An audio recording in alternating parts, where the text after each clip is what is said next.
আলাইকুম গাইজ সবাই কিতা করা ভালো আছেন হক্কা কোয়েল পাখি এরপরে হক্কা মুরগের রোস্ট আমরা ঘরে মেহমান আইতা তো আমি আজকে মুরগের রোস্ট আর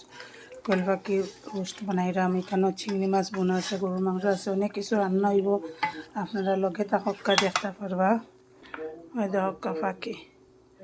কোয়েল পাখি হক্কা এক মোটা ডেগে এক ডেগ রোস্ট বানানি হলো তো আস্তে আস্তে কোয়েল পাখি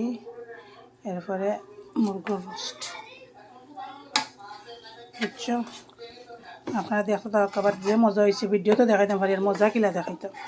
এখন মজা দেখাইবার লাগে আপনারা কিতা করতে হইব জানেন আইতে হইব আইলে আমার এগুলো মজা বুঝতে পারবা ওকে তাহলে যারা যারা মজা দেখতে চাই ভিডিও দেখতে চাই না মজা দেখতে চাই আই ওকা কাইনো আর ডেক গরুর মাংস বড়িয়া অত বড় মোটা ডেক দিয়ে রাঁধছে দেখেন অত বড় উঁচা ডেক